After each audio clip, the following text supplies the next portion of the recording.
Hello and welcome dear students, बहुत बहुत स्वागत है आप सभी का हमारे इस वीडियो लेक्चर में। बच्चों, प्रीवियस लेक्चर में हमने देखा कि डिटर्मिनेंट क्या होता है, डिटर्मिनेंट का ऑर्डर क्या होता है, उसकी वैल्यू कैसे निकालनी है। उसके बाद हमने माइनर कोफैक्टर पढ़ा। ओके, आज के लेक्चर में हम पढ़ने वाले हैं कि डिटर्मिनेंट की प्रॉपर्टीज क्या होती है। अभी डिटर्मिनेंट की प्रॉपर्टीज क्यों पढ़ना है हमें? आपको पता ही है कि डिटर्मिनेंट में रोज और कॉलम होते हैं, रोज होती है और कॉलम होती है। तो डिटर्मिनेंट की वैल्यू आपने निकाल ली, आपके पास एक डिटर्मिनेंट मैंने सॉल्व करने के लिए दिया, तो आपने डिटर्मिनेंट की वैल्यू निकाल ली।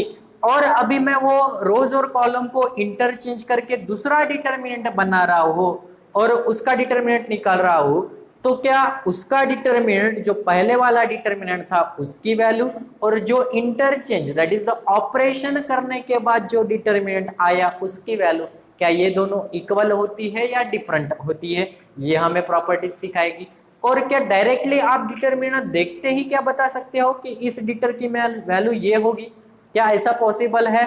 तो हाँ, ये प्रॉपर्टीज पढ़ने के बाद पॉसिबल है, अभी तो फिलहाल नहीं है, बट प्रॉपर्टीज पढ़ने के बाद आपको आसानी से ये पता लग जाएगा कि डिटर्मिनेंट कोई कोई डिटर्मिनेंट आप देख के ही डायरेक्टली बता दोगे कि इसकी डिटर्मिनेंट की वैल्यू ये होगी। तो चलिए प्रॉपर्टीज देख लेते हैं। Okay, so properties of determinant, पहली प्रॉपर्टी ये है कि the value of determinant remains unchange if its rows are turn into column and columns are turn into rows. इसका मीनिंग ये है कि डिटर्मिनेंट की जो वैल्यू है, वो जो वैल्यू डिटर्मिनेंट की वो अनचेंज होगी अगर आप रोज और कॉलम को क्या करते हो, रोज को कॉलम बनाते हो और कॉलम को रोज बनाते हो। एक एग्जांपल लेके क्लियर करता हूं आपका ये। ओके, मानो हमारे पास ये डिटर्मिनेंट है 1 2 3 4, इसका आपने डिटर्मिनेंट फाइंड आउट किया 4 माइनस कितना 6, तो कितना आ गया, ये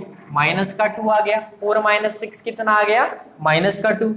तो ये R1 हमारे पास और ये R2 और ये C1 होता है और ये C2 होता है, पक्की बात है। तो प्रॉपर्टी ये कह रही है कि आप रो को कॉलम बनाओ या कॉलम को रोज बनाओ, तो उसमें कुछ भी फर्क नहीं पड़ेगा। इसका डिटर्मिनेंट कितना आया, -2 आया। चलो रो को कॉलम बना के देखते हैं कि उसका डिटर्मिनेंट कितना आता है। ओके, ये रोज है तो रो को कॉलम बना देते हैं। R1 को कॉलम बनाओ, R1 को C1 बनाना है तो क्या लिखना पड़ेगा, 1 2, क्योंकि ये रोज थी उसका हमने कॉलम बनाया। ये इस रो को, ये 3 4 है, इसको कॉलम बनाओ तो क्या आएगा, 3 4। अब डिटर्मिनेंट फाइंड आउट करो तो कितना आएगा, 4 माइनस 6 कितना आया, माइनस का 2। तो ये भी माइनस का 2, ये भी माइनस का 2। तो रोज को कॉलम बनाने के बाद हमारा कुछ भी नहीं बिगड़ा, हमारा जो डिटर्मिनेंट का वैल्यू था वही आंसर हमारे पास निकल के आया।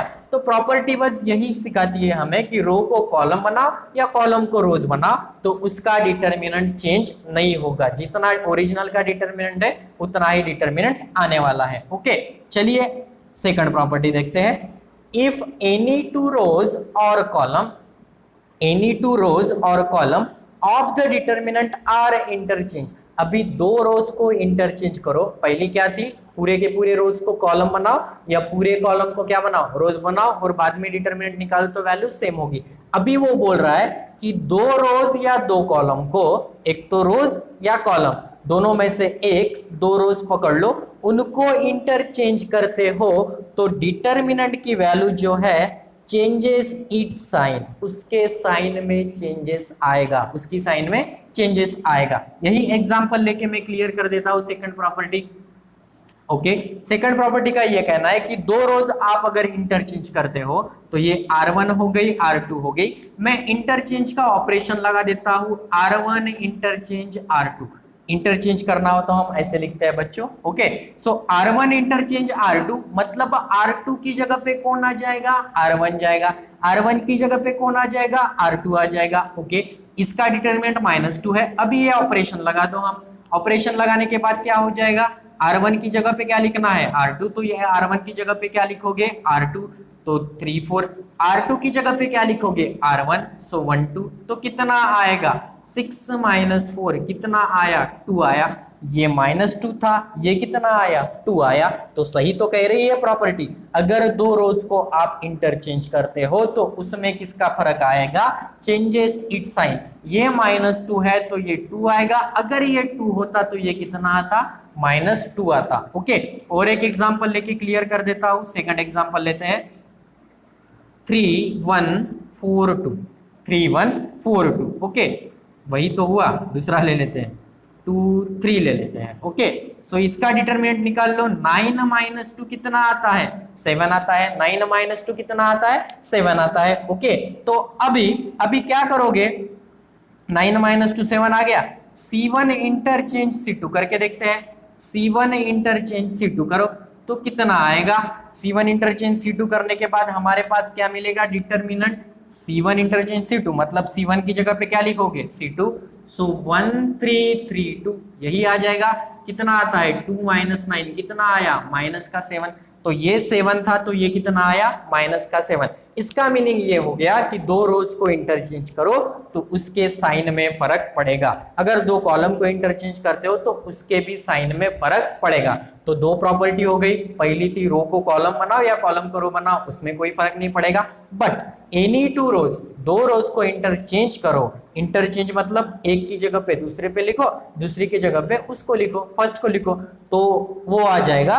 तो उसमें क्या फर्क पड़ेगा, उसका साइन चेंज होगा। ओके, चलिए दो प्रॉपर्टी तो हमने सीख ली। अभी property number 3, if any two rows और column of determinants are identical, identical मतलब सेम, इक्वल हो, then the value of determinant is 0। बड़ी ही अच्छी प्रॉपर्टी है। क्या कर रही है बच्चों प्रॉपर्टी, अगर आपके पास डिटरमिनेंट में कोई भी दो रो या कॉलम इक्वल हो, कोई भी दो रो या कॉलम इक्वल हो, तो उसका डिटरमिनेंट कितना आएगा, 0 आएगा। यही मैं शुरुआत में बात कर रहा था कि डिटरमिनेंट देख के आप डायरेक्टली वैल्यू बता सकते हो। तो मैं लिखता हूं आपके पास example A B B B और A यहाँ पे देख पा रहे हो, ये C1 C2 C3, C1 के इक्वल कौन है, C3 है। ओके, R C1 के इक्वल कौन है, C3 है, मतलब दो कॉलम इक्वल है, दो कॉलम आइडेंटिकल है। तो मैं श्योरली बता सकता हूं कि इसका डिटरमिनेंट कितना आएगा, 0 आएगा। विश्वास नहीं है, करके देखो, इसका आंसर कितना आता है, A। ओके, उसके बाद AB माइनस B, उसके बाद A square minus A square, so A square minus A square plus A, so plus A, उसके बाद AB minus AB minus AB। Okay, so which is equals to कितना मिला, हाँ विच is equals to कितना मिलता है, A, उसके बाद 0 minus B into 0 plus A into 0, सो ये तो 0 मिल गया। बड़ी अच्छी प्रॉपर्टी है। अगर आपको बोला जाए कि डिटरमिनेंट ऑफ 1 2 1 2 इसका कितना आ गया, मैं डायरेक्टली बता सकता हूँ कितना आता है, 0 आता है। क्यों 0 आता है, क्योंकि ये तो क्या हो गया, 1 2 और 1 2 दो कॉलम रिपीटेड हो गए, तो हम बता सकते हैं कि इसका कितना आएगा, 0 आएगा। इसका करके बताओ, 1 2 3 2 3 4 5 4 5 2 4 5 कितना आएगा, डायरेक्टली बता सकते हो, 0। क्यों 0 आएगा, R2 और R3 दोनों इक्वल है, R2 और R3 दोनों इक्वल है, इसलिए इनका डिटरमिनेंट कितना आएगा, 0 आएगा। इसका डिटरमिनेंट कितना आएगा, 0 आएगा। ओके, एक बात मैं बता दूं बच्चों, कुछ बच्चों ने होमवर्क भेजा तो उसमें उन्होंने थोड़ी सी गलती की है, 1 2 1 2। ओके, तो ये करते हो ना, 1 इंटू 2 माइनस 2 इंटू 1, उसके बाद ये सेकंड वाला इक्वल्स टू यहाँ पे लिखना, सेकंड वाला इक्वल्स टू ये जहां पे आपका डिटरमिनेंट का सिंबल खत्म होता है उसके नीचे में लिखना है, इसके यहाँ पे मत लिखो क्योंकि वो गलत है। ये डिटरमिनेंट सॉल्व करने का तरीका है। ओके, तो ये छोटी सी बात है, इसको ध्यान में रख लेना। 2 माइनस 2 कितना आएगा, 0। तो तीनों प्रॉपर्टी हो गई हमारी। पहली प्रॉपर्टी तो कुछ भी चेंज नहीं होगा, सेकंड प्रॉपर्टी में दो रोज या दो कॉलम को इंटरचेंज करते हो तो थोड़ा सा चेंज होगा, एक साइन का फर्क पड़ेगा। और तीसरी प्रॉपर्टी बड़ी ही अच्छी है कि अगर दो रोज और दो कॉलम इक्वल है, आइडेंटिकल है, तो उसका डिटरमिनेंट का वैल्यू कितना आएगा, डायरेक्टली 0 आएगा। ओके, तो ये हमें डिटरमिनेंट सॉल्व करने के लिए प्रॉपर्टीज काम में आएगी। ओके, चलिए 3 प्रॉपर्टीज हो गई, और भी प्रॉपर्टीज देखते हैं ताकि हमें डिटरमिनेंट सॉल्व करने में और आसानी हो। ओके, ओके, तो नेक्स्ट प्रॉपर्टी देखते हैं।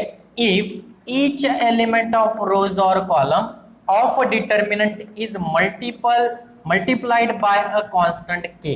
अगर आप डिटर्मिनेंट की किसी भी रो या कॉलम को कांस्टेंट के से मल्टीप्लाई करते हो, then the value of new determinant is K times the value of determinant. आपके पास ओरिजिनल डिटर्मिनेंट है, वहां पे कोई रो में एक कांस्टेंट मल्टीपल है, पूरी की पूरी रो को वो कांस्टेंट मल्टीपल है, तो उसका डिटर्मिनेंट इज इक्वल्स टू कितना आएगा, के टाइम्स जो भी कांस्टेंट मल्टीपल है वो के times the value of the determinant. Example लेके क्लियर करता हूं। एक एग्जांपल है 1 2 3 4। ओके, 1 2 3 4। ओके, कितना डिटर्मिनेंट आता है, 4 - 6 कितना आता है, -2। इसी प्रकार लिखना है, यहाँ पे इक्वल्स टू और दूसरा इक्वल्स टू यहाँ पे लिखेंगे, -2 आ गया। अभी ये एक दूसरा मैं यहाँ पे डिटर्मिनेंट लेता हूं। ये जो फर्स्ट रो है ना R1, इसे मैं 2 से मल्टीप्लाई कर देता हूं। 2 से मल्टीप्लाई करने के बाद क्या मिलेगा हमें, स्केलर मल्टीपल 2 है। अभी k की वैल्यू हमारी कितनी है, 2 है। यहाँ पे हमने 2 से मल्टीप्लाई किया तो ये 2 हो जाएगा, ये 4 हो जाएगा। इसको नहीं करेंगे, किसको कर रहे हैं हम, R1 को। ओके, तो वो ये बोल रहा है कि इसका डिटर्मिनेंट कितना आएगा। आपने कितने कहां से मल्टीप्लाई किया, 2 से मल्टीप्लाई किया, मतलब k की वैल्यू आपकी 2 हुई। तो जो न्यू डिटर्मिनेंट आएगा, ये वाला न्यू डिटर्मिनेंट, इसकी वैल्यू क्या होगी, k times of the value of the determinant. इसकी वैल्यू कितनी थी, -2। So k times value of a determinant that is equals to k की वैल्यू कितनी है, 2 - 2 कितना आएगा, -4। सो इस डिटर्मिनेंट की वैल्यू कितनी आएगी, -4। निकाल के देखते हैं कितना आता है। सो 8 - 12 कितना आ गया, -4। प्रॉपर्टी समझ में आ गई। अगर कोई भी रो हो या कॉलम हो, अगर कोई भी स्केलर मल्टीपल है, वहां पे कांस्टेंट के मल्टीपल है, तो हम बोल देंगे कि डायरेक्टली हमें इसका डिटर्मिनेंट निकाल सकते हैं। ओके, मानो आपके पास ऐसा कोई है 100 और यहाँ पे 1 और ये 2। ओके, तो आप क्या कर सकते हो, इसको सिंपल बनाने के लिए ये 100 कॉमन निकाल सकते हो। 100 कॉमन निकालोगे तो क्या बचेगा, यहाँ पे 0 0 1 2 0 0 1 2। अब आप इस मैट्रिक्स का इस डिटर्मिनेंट का डिटर्मिनेंट वैल्यू निकाल लो, कितना आएगा इसका डिटर्मिनेंट। ये 100 को छोड़ दो, इसका डिटर्मिनेंट निकालो 0 0 1 2 का, वो कितना आएगा, 0 आएगा, क्योंकि 0 - 0। तो आप डायरेक्टली बता सकते हो कि इसका डिटर्मिनेंट कितना आएगा, 100 × 0। k की वैल्यू अब क्या है, 100 है, तो कितना आएगा, 0 आएगा। सिंपल हो रही है बात। बड़ा सा अगर डिटर्मिनेंट में वैल्यू दिखता है तो हम ये प्रॉपर्टी लगा के आसानी से सॉल्व कर सकते हैं। ओके, सो यही हमारी प्रॉपर्टी कह रही है कि अगर कोई भी रो या कॉलम को कोई भी कांस्टेंट मल्टीप्लाई है, तो आप जो न्यू डिटर्मिनेंट आएगा उस कांस्टेंट को बाहर निकाल के जो न्यू डिटर्मिनेंट आएगा वो k times the value of determinant होगा। ओके, चलिए नेक्स्ट प्रॉपर्टी देखते हैं। If each element of a row is expressed as the sum of each element of the row, each element बोल रहा है is expressed as sum of two numbers, then the determinant can be expressed as sum of two determinant। इसका meaning ये है, ये देख लो example. मानो आपके पास ऐसा कोई भी एक डिटर्मिनेंट है। ओके, तो अभी इसकी वैल्यू निकालना तकलीफ जाएगी, क्योंकि ये लो बाद में ये करो। ओके, तो ये प्लस सॉल्व करो, ब्रैकेट बहुत सारे ब्रैकेट आ जाएंगे सॉल्व करने के लिए, और थोड़ी सी दिक्कत भी हो जाएगी। तो ये प्रॉपर्टी ये कह रही है कि आप क्या करो, ये जो प्लस है ना, ये प्लस यहां से इनको तोड़ सकते हो, और ये प्लस कहाँ पे लिखा, यहाँ पे लिखा। और तोड़ा कैसे इनको, A1 B1 C1 दो डिटर्मिनेंट में, एक डिटर्मिनेंट था तो हमने दो डिटर्मिनेंट बना दिए। A1 B1 C1 ये तो सेम ही है, A2 B2 C2 और A3 B3 C3। ये एक डिटर्मिनेंट में लिखेंगे, बीच में प्लस लिखेंगे, और सेकंड डिटर्मिनेंट में क्या लिखेंगे, X1 Y1 Z1, X1 Y1 Z1, A2 B2 C2 और A3 B3 C3। अभी इसका डिटर्मिनेंट निकालना आसान है, इसका भी डिटर्मिनेंट निकालना आसान है। इसका डिटर्मिनेंट निकालो, इसका निकालो, और एडिशन करके वैल्यू बता दो। इसका डिटर्मिनेंट मतलब इसका डिटर्मिनेंट हो जाएगा। तो बड़ा सा डिटर्मिनेंट सॉल्व करने का ये एक तरीका हमारे पास आ गया कि अगर प्लस में है सम ऑफ द रोज अगर कोई हमें ऐसा देता है तो हम क्या करेंगे, दोनों को ऐसे करके वैल्यू निकाल लेंगे। तो ये थी प्रॉपर्टी नंबर 5, बड़ी ही अच्छी प्रॉपर्टी थी, इससे भी हम हमारा डिटरमिनेंट आसानी से हो जाएगा, सॉल्व आसानी से हो जाएगा। ओके, चलिए नेक्स्ट प्रॉपर्टी देखते हैं, प्रॉपर्टी नंबर 6। ओके,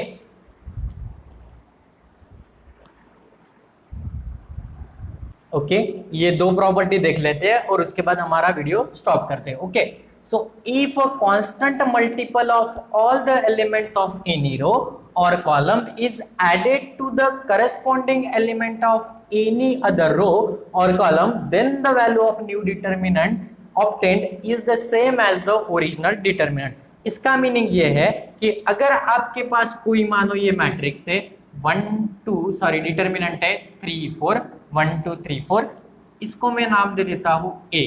ओके, तो इसका डिटरमिनेंट कितना आता है 4 माइनस 6 कितना आता है -2 आता है।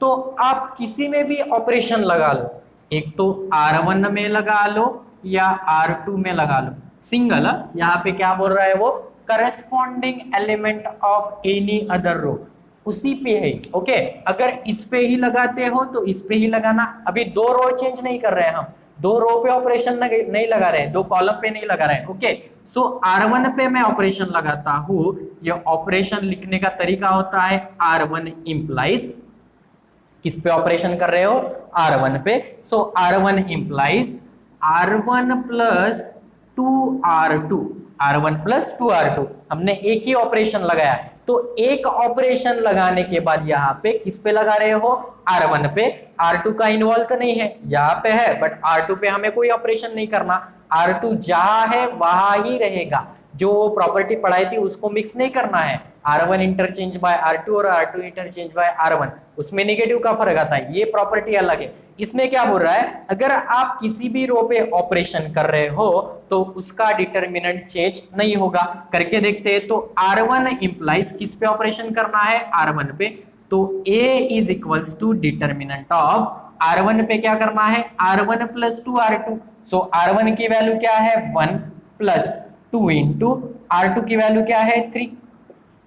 इस 1 की जगह पे क्या लिख सकते हैं हम, R1 प्लस 2R2, पक्की बात है कि, तो ये ऑपरेशन कर दो तो 1 की जगह पे क्या आ जाएगा, यहाँ पे 1 रखो, तो R1 इंटरचेंज 1 प्लस 2R2, सो 1 प्लस 2 इंटू 3 बराबर है 2 पे क्या चेंजेस हो गए, 2 पे चेंजेस होगा 2 प्लस R2, सॉरी R1 क्या है 2 है, प्लस 2 इंटू R2 क्या है हमारे पास 4 है।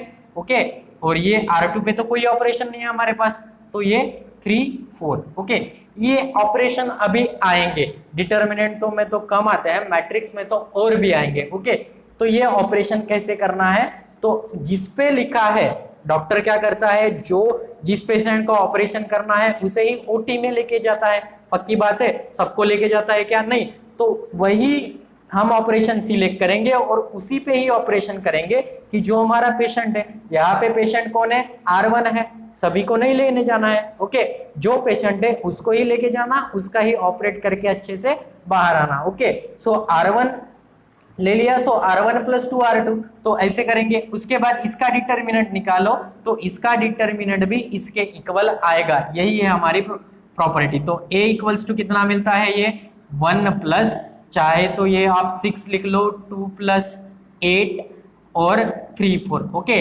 चाहे तो आप इसको सेपरेट कर दो, अभी जो प्रॉपर्टी पड़ी ना इसके पहले, ये एक डिटरमिनेंट में 1 2 3 4 लिख सकते हो, प्लस और दूसरे डिटरमिनेंट में 6 8 3 4, ऐसे भी कर सकते हो, कोई प्रॉब्लम नहीं है। या यहाँ पे एडिशन हो रही है तो हम कर देते हैं 7 10 3 4, तो ये कितना आता है 28 माइनस 30, तो ये कितना आ गया माइनस का 2। देखिए ये भी -2 और ये भी -2, तो ऑपरेशन लगाने के बाद एक ही रो पे कोई फर्क नहीं आएगा डिटरमिनेंट की वैल्यू में। तो यही हमारी प्रॉपर्टी नंबर 6 कह रही है। ओके, चलिए प्रॉपर्टी नंबर 7 बड़ी इंपॉर्टेंट प्रॉपर्टी है।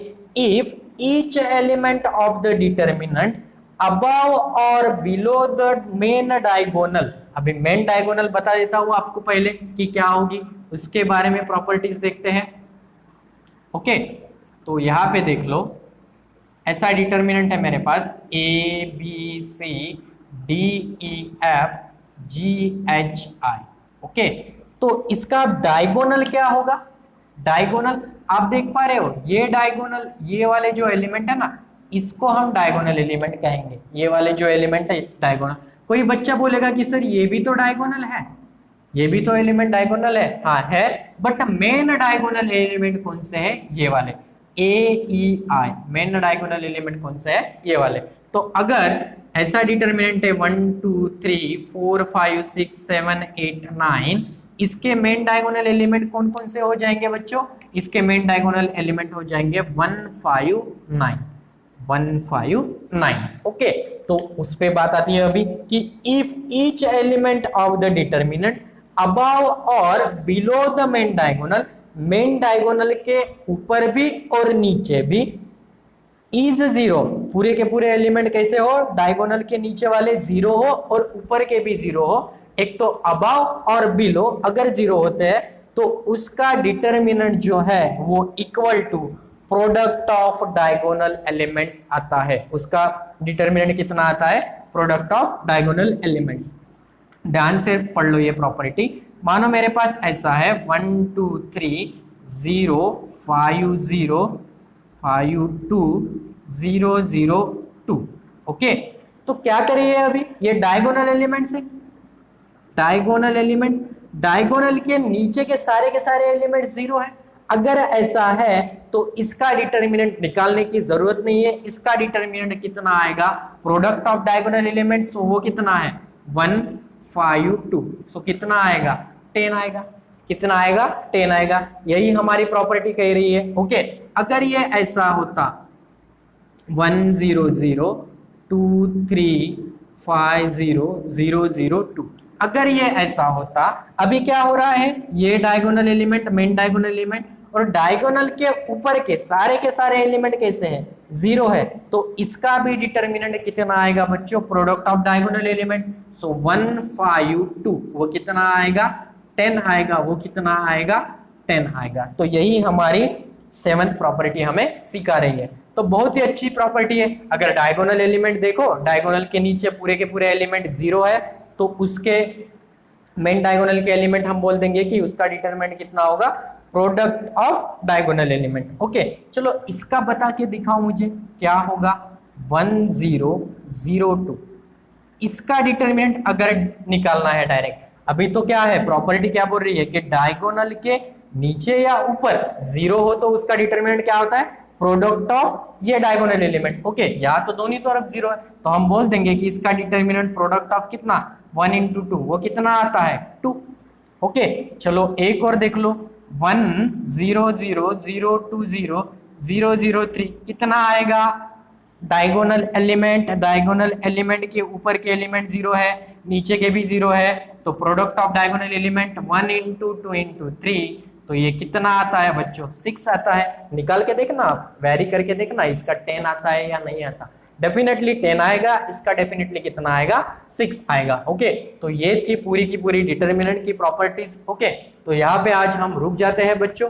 नेक्स्ट वीडियो लेक्चर में इसी प्रॉपर्टी के बेस पर जितने भी प्रॉपर्टी आज हमने पढ़ी है, इस पर खूब सारे प्रॉब्लम देखेंगे ताकि ये प्रॉपर्टीज आपके और अच्छे से क्लियर हो जाए। तब तक आप क्या करो, ये सारी की सारी प्रॉपर्टीज आपके नोट्स में लिख लेना। ओके, और जो बच्चों ने प्रीवियस वीडियोस नहीं देखे हैं तो आप पहले जाके वो वीडियोस देखो, उसके बाद ही ये वीडियो को हाथ लगाना है आपको, नहीं तो आपको डिटरमिनेंट में दिक्कत जाएगी। ओके, सो तब तक बने रहिए बच्चों हमारे साथ और देखते रहिए हमारा video channel. Thank you very much for watching this video.